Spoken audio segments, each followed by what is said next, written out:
एक गांव में राजू नाम का एक लकड़हारा रहता था। वो जंगल से रोज लकड़ियां लाता और उन्हें बेचकर अपना गुजारा किया करता था। एक दिन राजू जंगल में लकड़ी काट रहा होता है, तभी उसे किसी के गुर्राने की आवाज आती है।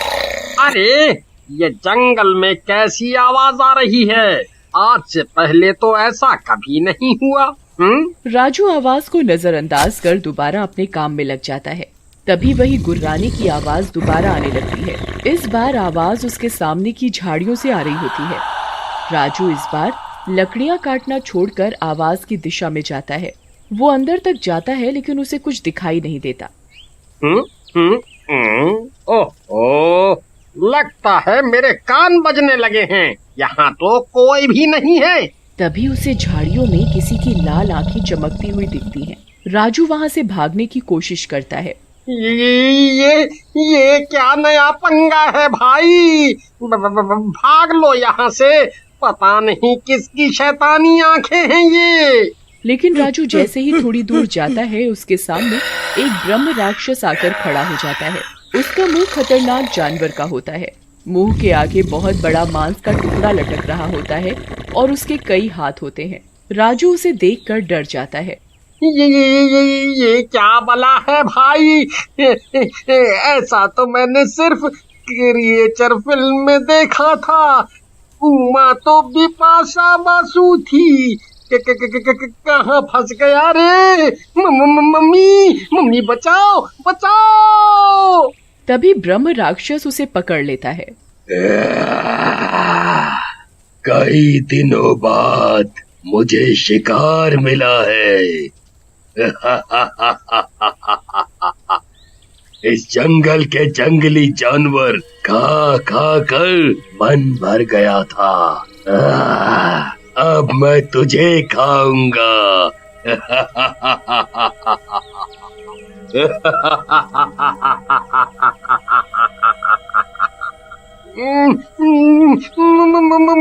मुझे खा के तुम्हें क्या मिलेगा भाई? मैं तो वैसे भी सिंगल पसली हूँ, मांस भी नहीं है। कहे तो सिंगल पसली ठीक रहा है, लेकिन इसे छोड़ दिया तो पता नहीं मुझे कब इंसानों का मांस खाने को मिलेगा।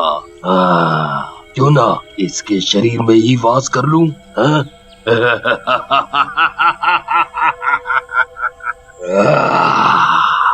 ऐसा सोचकर ब्रह्म राक्षस राजू के शरीर में प्रवेश करने लगता है। राजू दर्द से तड़पने लगता है। अरे, मेरे शरीर में क्यों घुस रहे हो? ये क्या कर रहे हो?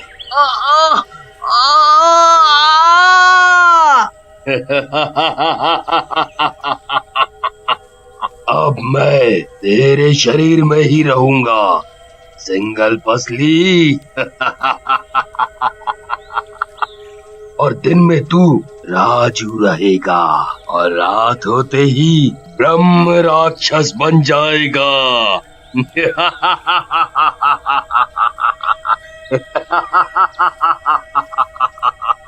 ऐसा कहकर ब्रह्म राक्षस राजू के शरीर में पूरी तरह समा जाता है। राजू फिर अपने घर चला जाता है। घर पर राजू की बीवी रमा उसका इंतजार कर रही होती है। अजी, क्या हुआ? आज बहुत लेट हो गए जंगल में। हाँ, आज जंगल में सूखी लकड़ियाँ नहीं मिली, इसलिए देर हो गई। उसके बाद राजू और रमा सो जाते हैं। रात होते ही ब्रह्म राक्षस राजू के शरीर में उठने लगता है। अरे, मैं पहले अपने घर से निकलूं, नहीं तो ये मेरी बीवी को ही मार डालेगा। राजू चुपचाप कमरे से उठता है और घर से निकलकर जंगल की ओर चलने लगता है। धीरे धीरे वो पूरा ब्रह्म राक्षस बन जाता है।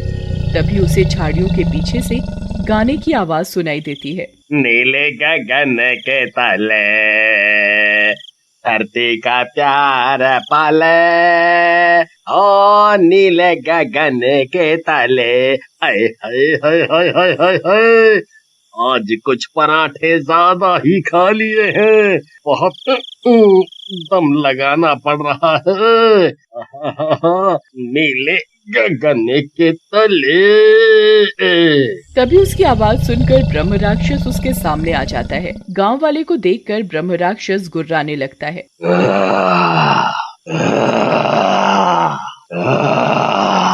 अरे कौन हो भाई और कौने ग्रह से आए हो? मैं तो केवल यहाँ खुले में दुनिया देखने आया था। कसम से कुछ गंदा नहीं किया है। लेकिन ब्रह्म राक्षस उसको मार कर खा जाता है और सूरज निकलता देख वापस राजू घर की तरफ चल देता है और फिर रमा के पास जाकर लेट जाता है। कुछ दिनों तक ऐसा ही चलता रहता है। एक रात रमा को नींद नहीं आ रही होती और वो राजू के बगल में लेटी होती है। तभी राजू के अंदर का ब्रह्म राक्षस जागने लगता है। राजू रोज की तरह उठता है और चुपचाप घर से बाहर निकल पड़ता है। लेकिन इस बार रमा भी चुपके से उठ जाती है। ये इसको क्या हो गया है? ये राजू इतनी रात को कहाँ जा रहा है? कहीं मेरी कोई सौतन तो नहीं ढूंढ ली इसने? तभी आजकल चुपचाप रहता है। आज इसे रंगे हाथों पकड़कर इसकी बेलन से ही पिटाई कर। ऐसा कहकर रमा एक बेलन हाथ में लेकर चुपके से राजू का पीछा करने लगती है। जैसे जैसे राजू आगे बढ़ता है वैसे वैसे वो ब्रह्म राक्षस बनता जाता है। थोड़ी ही देर में वो पूरा ब्रह्म राक्षस बन जाता है। रमा ये सब दूर से देख रही होती है और उसका ये रूप देखकर बहुत डर जाती है। ये क्या हुआ राजू को? मैं तो सौतन पकड़ने आई थी, यहाँ तो शैतान दिख गया रे। रमा डर के मारे वहीं बेहोश हो जाती है। उधर राजू भी सुबह होते ही घर पर आ जाता है। रमा भी होश में आने के बाद घर चली जाती है और डर के मारे राजू से कोई बात नहीं करती। राजू भी अपनी कुल्हाड़ी लेकर जंगल में लकड़ी काटने चला जाता है। राजू के जाने के बाद रमा अपने पड़ोसी छोटे लाल के पास जाती है और उसे रात की पूरी बात बताती है। सुनने के बाद छोटे लाल बोलता है, आज भौजी ये रजुआ जब आए तो इसको बांध देंगे, फिर देखते हैं कि क्या करना है। उधर राजू भी शाम होते ही लौट आता है। छोटे लाल और रमा उसका घर पर ही इंतजार कर रहे होते हैं। छोटे लाल को देखकर राजू बोलता है, अरे छोटे भैया, हमारे घर क्या हुआ? सब खैरियत से तो है ना? है राजू भाई, सब खैरियत से है। फौजी कही कि चाय पी लो तो वही पिए के लिए आए गए है। फिर राजू जैसे ही अपने कमरे में जाने के लिए घूमता है, छोटे लाल और रमा उसको लोहे की जंजीरों से बांध देते हैं। ये क्या कर रहे हो तुम दोनों? क्या कर रहे हो बताओ? अरे कुछ नहीं राजू भैया, हमारी भाभी को कुछ चेक करना था, बस वही चेक करके खोल दूंगा। तब तक मुंह बंद करके बैठो। चेक करोगे? क्या चेक करोगे? मेरे हाथ खोलो।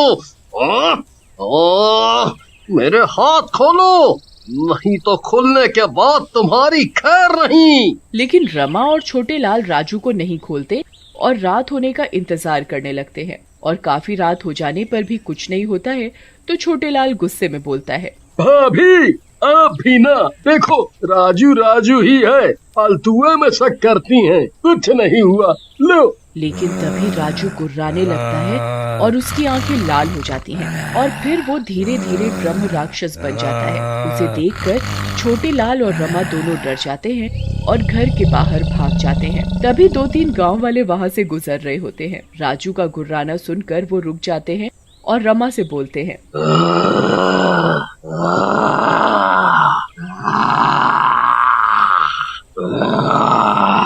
अरे रमा बहन, ये घर में कौन जानवर पाले हो? देखन में तो कोई विदेशी कुत्ता लगत है। ये देसी कुत्ता, मेरा मतलब मेरे पति हैं। पता नहीं इनके ऊपर कौन सा भूत चढ़ गया है। तभी ब्रह्म राक्षस अंदर से गुर्राते हुए बोलता है, बस एक बार मैं आजाद हो जाऊं, फिर देखो तुम सब गांव वालों का मैं क्या हाल करता हूँ। उसकी बात सुनकर गांव वाले भी गुस्से में आ जाते हैं। ये तो हमें हमारे गांव में ही धमका रहा है, इसको तो सबक सिखाना ही पड़ेगा। हम तो कहा था इसको आग लगा देते हैं, अपने आप ही जल के मर जाएगा, तो इतना धमका रहा है। ऐसा कहकर गांव वाले मशाल लेकर खड़े हो जाते हैं और गुस्से में राजू के घर की तरफ बढ़ते हैं। रुक जाइए आप सब लोग, अरे इतना तो सोचिए, इसमें मेरे राजू की क्या गलती है?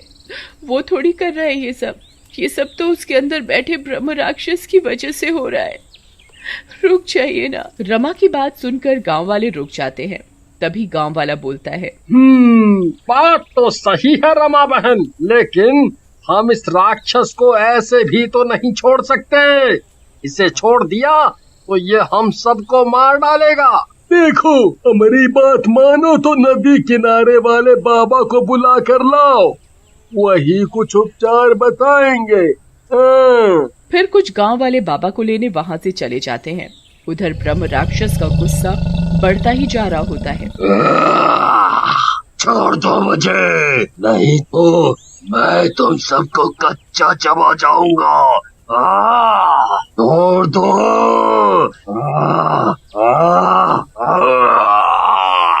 ऐसा कहकर ब्रह्म राक्षस पूरी ताकत से अपने लोहे की जंजीरों को खींचने लगता है। उसकी ताकत से वो जंजीरें दीवार से उखड़ने लगती हैं, जिसे देखकर छोटेलाल वहां से भाग जाता है। रमा बहन, मैं तो कहता हूँ भाग लो, नहीं तो ये राक्षस पहले हमको फिर तुमको जिंदा नहीं छोड़ेगा। भाग लो। ये क्या हो रहा है राजू? तुम मुझे ऐसे क्यों देख रहे हो? तभी वहाँ बाबा आ जाते हैं और ब्रह्म राक्षस के ऊपर एक सोने की चेन डाल देते हैं, जिस पर हनुमान जी का लॉकेट होता है। चेन पहनते ही राजू ठीक हो जाता है। देखो राजू बेटा, इस लॉकेट को अपने से कभी अलग मत करना, नहीं तो ये ब्रह्म राक्षस दोबारा से तुम पर हावी हो जाएगा। जय बजरंगबली। फिर एक दिन राजू वो चेन उतार कर नहाने के लिए जाता है। तभी वहाँ से गुजरता हुआ कालू चोर उस चेन को देखता है।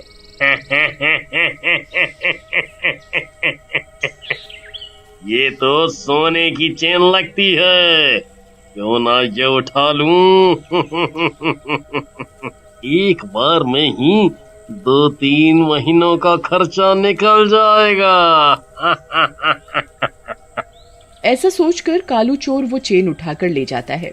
उधर राजू जैसे ही नहाकर आता है, उसे वो चेन नहीं मिलती। वो रमा से पूछता है, अरे रमा, वो चेन तुमने उठाकर रख दी है क्या? मिल नहीं रही। अरे देखो, तुम ही नहाते समय यहाँ वहाँ रख देते हो, फिर मुझसे पूछते हो। फिर राजू और रमा चेन ढूंढते हैं, लेकिन उन्हें वो चेन नहीं मिलती। फिर रमा जाकर छोटेलाल को बुला लाती है। छोटेलाल को जैसे ही चेन खोने का पता चलता है, ये तुमने ठीक नहीं किया राजू। रात होते ही ये ब्रह्म राक्षस फिर से तुम पर हावी हो जाएगा, और गांव वालों को ये पता चल गया तो वो तुम्हें मार डालेंगे। फिर मैं क्या करूं? एक काम करो, तुम यहाँ से जंगल चले जाओ, जब तक हम कुछ ना कुछ जुगाड़ करत हैं। राजू फिर वहाँ से जंगल में चला जाता है और रात होते ही ब्रह्म राक्षस बन जाता है और जोर जोर से गुर्राने लगता है। उसके गुर्राने की आवाज गांव में भी आने लगती है। अरे कौनो सिनेमा चल रहा है का? इतनी रात को कैसे गुर्राने की आवाज आ रही है?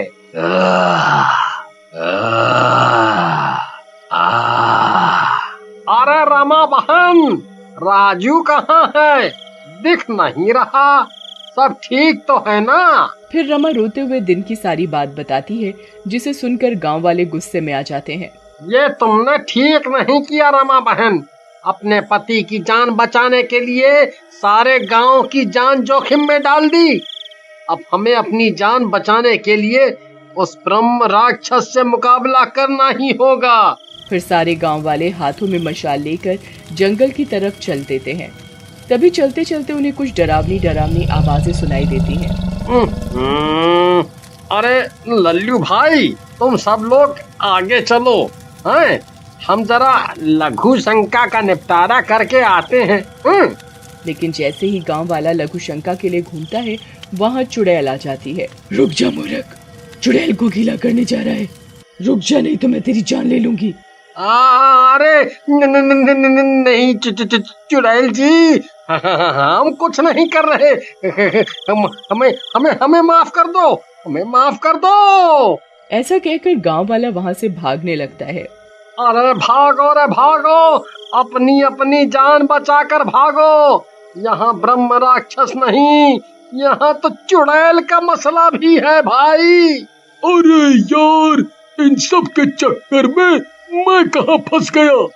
मेरी तो शादी होने वाली है, लगता है सुहाग रात नहीं होने देंगे रे ये लोग। अरे क्या रमा बहन, भला मैं आपके घर से चोरी क्यों करूंगा? मैं तो बड़ा शरीफ आदमी हूँ। अरे और ये चुड़ैल जैसी औरत, क्या ये आपकी बहन है? कल्लू की बात सुनकर चुड़ैल को गुस्सा आ जाती है और वो कल्लू को उल्टा लटका देती है। चोर कहीं के, मुझे चुड़ैल बोलता है, अभी रुक बताती हूँ तुझे। चुड़ैल जैसे ही कालू को उल्टा लटकाती है वो चेन उसके गले से बाहर आ जाती है। रमा जल्दी से वो चेन उठा लेती है। धन्यवाद बहन, तुम्हारी वजह से ये चेन मुझे वापस मिल गई। अब मेरे पति उस ब्रह्म राक्षस से बच जाएंगे। उसके बाद चुड़ैल और रमा जंगल की तरफ जाते हैं। दूसरी तरफ गांव वाले भी गांव की एक जगह इकट्ठा होकर एक योजना बनाते हैं। भैया, ऐसे तो हम सब लोगों को ये चुड़ैल और ब्रह्म राक्षस दोनों मार डालेंगे। हम तो कहा थे ये हमें मारे, इससे पहले हम ही क्यों न इन्हें मार डाले। भैया, बात तो तुम सही कहा थो, लेकिन ऐसे कैसे मार सकत हैं? हम सब तो साधारण इंसान हैं और वो सब तो शैतान है, और राजू भी तो फंसा है बेचारा, उसकी जान का क्या है? लेकिन गांव वाले छोटे लाल की बात नहीं सुनते और हाथों में मशाल लेकर जंगल की ओर चल पड़ते हैं। उधर रमा और चुड़ैल जंगल में पहुंचकर ब्रह्म राक्षस को आवाज लगाती हैं। ब्रह्म राक्षस बाहर निकल, कहाँ छुपा है डर के? पहले मेरे पति के शरीर में छिप गया और फिर गांव वालों से। बाहर निकल। रमा की आवाज सुनकर ब्रह्म राक्षस गुर्राते हुए बाहर आ जाता है।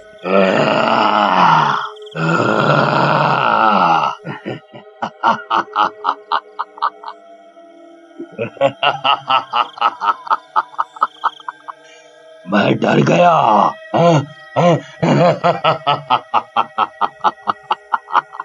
अरे मूर्ख औरत, मैं तो सब गांव वालों को उनके घर से निकालना चाह रहा था ताकि सबको एक साथ मार सकूं। आज मेरा सपना जरूर पूरा होगा। सब आ रहे हैं मरने। तभी चुड़ैल उसके सामने आ जाती है। इस जंगल में या तो तू रहेगा या मैं। रमा बहन से मिलकर मुझे एहसास हुआ कि एक पति के लिए पत्नी क्या कर सकती है। अब अगर तेरे में हिम्मत है तो राजू का शरीर छोड़ और बाहर आकर मुझसे मुकाबला कर, नहीं तो ये चूड़ियां पहन ले। चुड़ैल के ऐसा बोलने पर ब्रह्म राक्षस राजू के शरीर से बाहर आ जाता है और चुड़ैल की तरफ बढ़ता है। रमा बहन, तुम जल्दी से राजू को वो चेन पहना दो ताकि ये दोबारा उसके शरीर में ना जा सके। रमा जल्दी से राजू के गले में वो चेन डाल देती है। उधर तब तक गांव वाले भी वहां पहुंच जाते हैं। अरे बाप रे, यहाँ तो चुड़ैल और ब्रह्म राक्षस दोनों हैं। अब क्या होगा हम सब का?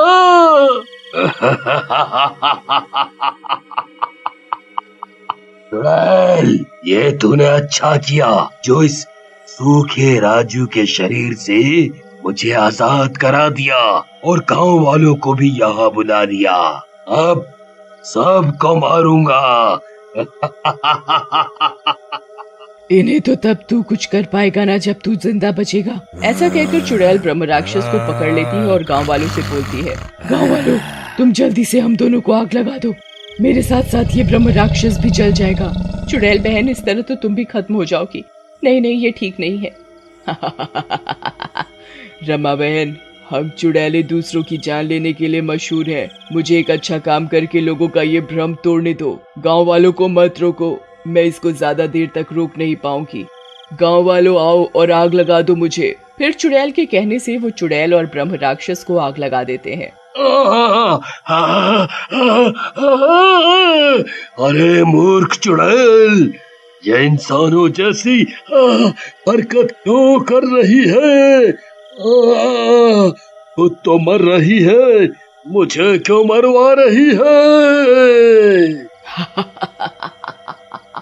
जिंदगी में पहली बार अच्छा काम करने का मौका मिला है, भला वो क्यों जाने दूं। थोड़ी ही देर में ब्रह्म राक्षस और चुड़ैल दोनों ही जलकर भस्म हो जाते हैं और गांव ब्रह्म राक्षस से आजाद हो जाता है।